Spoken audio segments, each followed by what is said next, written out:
Oh, uh,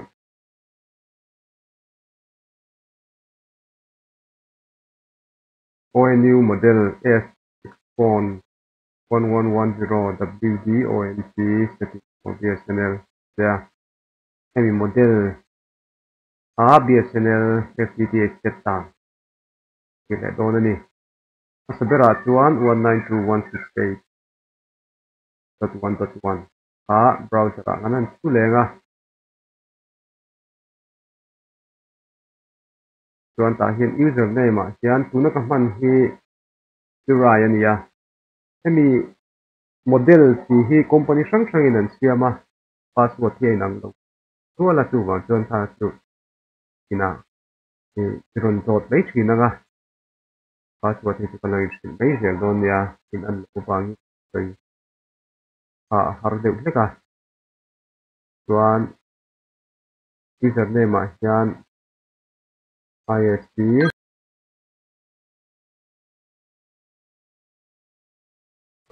security and password hian tun kina kai isin mai nga. Then validation sign S Y T. Then hi lo lang ta ni. Tuan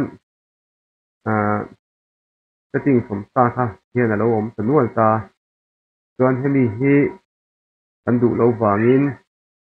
set khat kan du wang khan reset kan du wang khan manage mena kan tala tuan device manage mena kan tal lenga tuan he time restore default so ma chu restore factory default kan ti hi ONU reset khat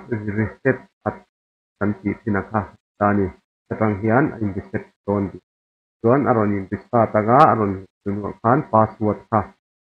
password te po kha thar veka ti ngai don ta default password ka ho kha ngai khami huna khan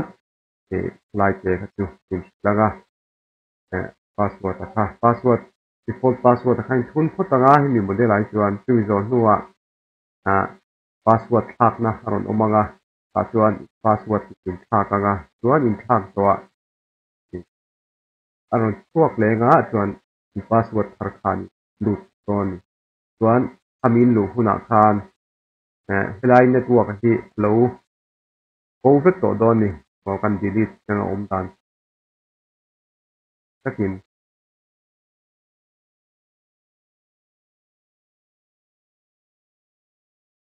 yang hian aron omanga ni lo kon ta hianin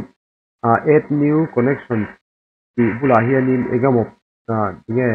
46 engemaw thil polo la alo mai theini ta chuan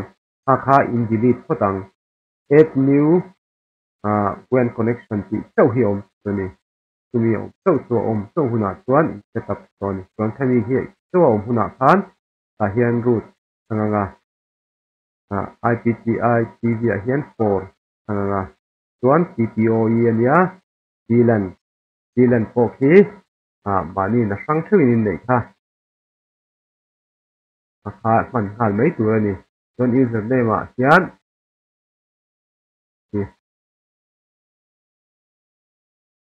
username port hi a sang thewin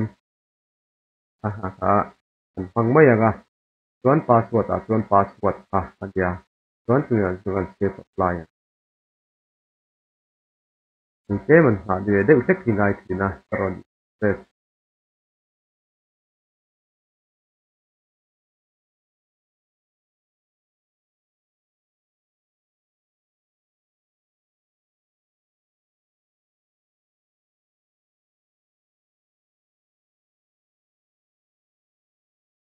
han alo om tangin ta chuan chu zo nuwa chuan ta hian add new WAN connection ki liang phone bi ka tan hei don tani chuan mo ta hian ho niang IPTV a po stick lianga chuan ta hian DHCP hi than rain tani DHCP thanganga chuan VLAN ang don chuan VLAN a hian ti om ta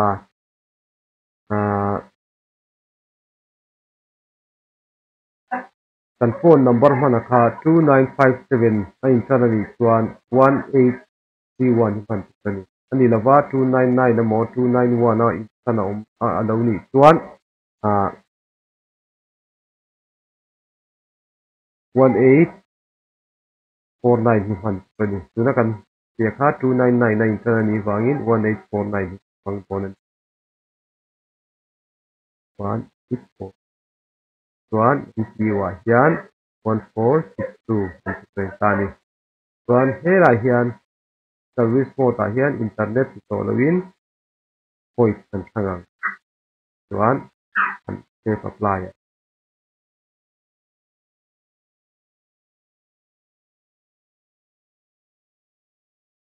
an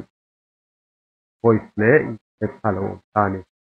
chuan chu zo hnu chuan application a kan tal leang chuan POVIP a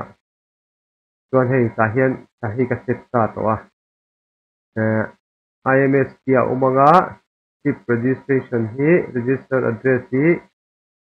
10.191.103.49 hi a blank zo a khan he ho hi man tu re ta ni 299 ho bi ka khan 299 na in san ho a khan he hi man tu re ni 291 ne na in san a khan he man 2957 na in san ho a chuan he man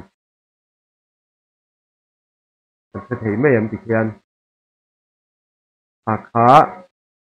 helai a blank in tina hianin kan da lut kan copy paste tu chakang kan ti zo a khan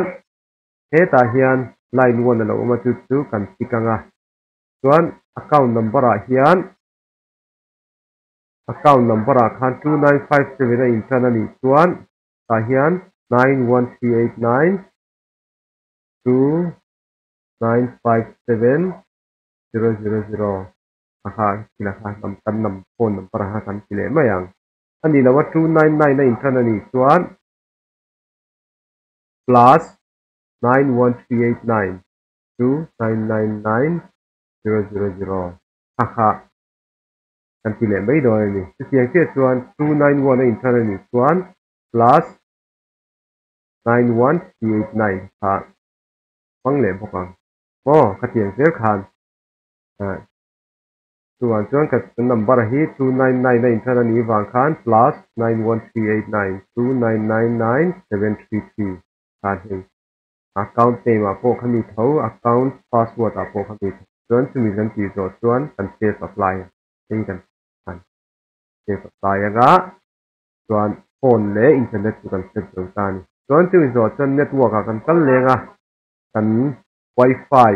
ning le password kha ne don tani chuan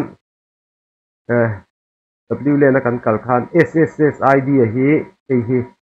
wifi name kan ti wifi a phone a te kan ti a hing lo lang a hi ni ta hian kan du kan hmang thei ta kan hman zo a